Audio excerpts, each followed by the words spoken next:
The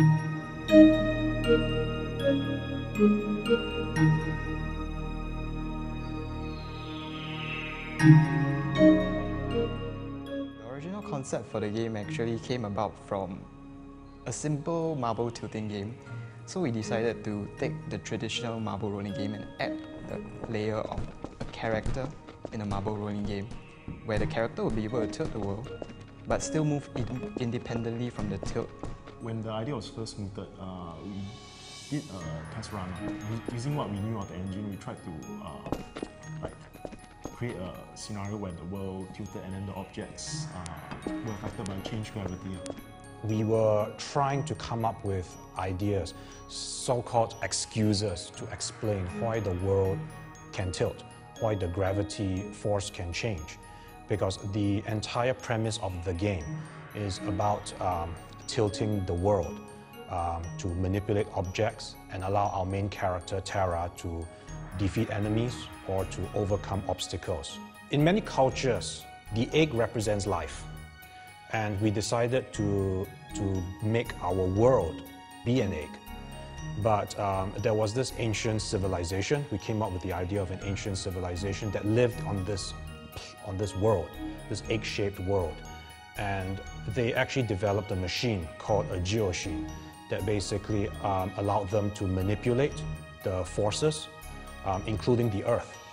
And so Terra basically is a schoolgirl studying in a magic school, a magic academy, and she didn't quite do too well, but she's just totally obsessed about this legend because it's actually a forgotten story. And so she goes on a little hunt to look for fragments of the geoshine.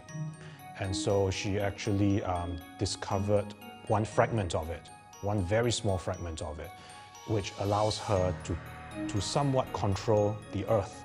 I just remember that the first thing I told my designer was that I wanted the main character to be this girl, this petite girl with orange hair. Then I was like, yeah, I like orange shades. We gave her a few different stands at the beginning to see, because from her posture you can tell what kind of character she has. For our character Terra, she's actually this young girl, and she doesn't have much confidence, so when she stands, she doesn't really stand up very straight and like her chest out and all that. So initially she stood with her wand in front of her. Then that was a bit too timid, so we kind of changed it and gave her a slightly more heroic kind of pose, more not so static, but still not very strong. Main difficulties, the programmers can tell you a lot more, but I'll highlight a few of the high-level ones. For example, we are using a first-person shooter game to make a platformer. That alone created a lot of difficulties. In general, the source engine was designed around being a first-person shooter engine. But Terra is more or less from platformer game. So things like the camera is different, the control scheme is different. Furthermore, we are introducing this concept of tilt, which affects the gravity in the game. Initially, we thought that just changing the gravity alone would be enough, but we discovered that there were other things to consider. Well, the experience is quite challenging because my previous job has nothing to do with the games. It's just a normal IT jobs. But I mean, the games is just part of my passion. So when I enter this course and then doing this at the first time, it's like a different, really a different feeling from a gamer's point of view. And I think, yeah, I can stick with it.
Original concept of Void, basically, we wanted to create experience whereby we throw the player in a world of unknown, and as they proceed through a level, they leave some kind of evidence in the level, and using the evidence, they have to make out what is in the world, and finally be able to get from point A to point B. Towards the early stage of production phase, we finally come down to the concept of light and dark, basically bringing light back to a dark world. And in the meantime, it materializes objects that are visible. But during that process, during the early stage of production, we faced a lot of difficulties, and which is why towards the FPP of this course, we decide to go with a last redesign. And finally, we came down to what it is right now, basically a concept of dimensions between the past and the present. The hope of the final product is the concept of compare and contrast, the concept of lost and found, and also to be able to view the past and present simultaneously. It has to do with the player exploring his realm, which is the present, which is in a ruined environment, and he has the power to look into the past, to open a little bubble and look into the past and solve puzzles. As for the player, which is exploring a realm, decided that it should be an interesting environment that people are in a way familiar with. With the other artists, the character artists, we decided that we go with something more historical. So something like colonial era, Victorian style, or French Baroque. Because of the ever-changing game design, it was hard for me to nail down a particular layout. I had to try a different method. I had to build the entire level in a modular fashion. That is, I built doors and doors only and pillars, so that it's like a Lego thing. When the designers come out with their layout, and I'll just take these pieces and kind of snap it all together in place, and ta-da.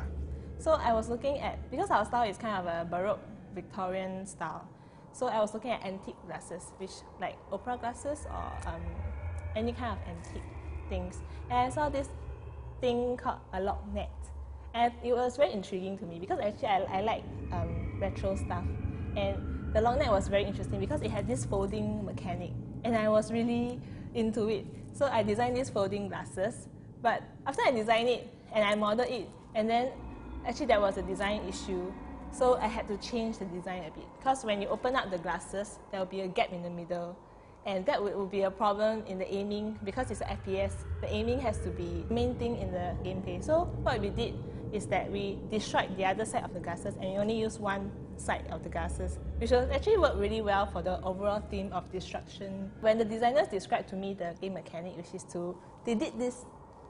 So it was interesting, like, so I was thinking about how do I portray this, ripping open the time-space paradox. The style was already set, it was to be a Victorian Baroque style. So how do I integrate this futuristic element into this? So I was actually looking at steampunk style, and I kind of, I just settled on an idea, which is steampunk meets Tron. So I merged them together and created the gloves, the design.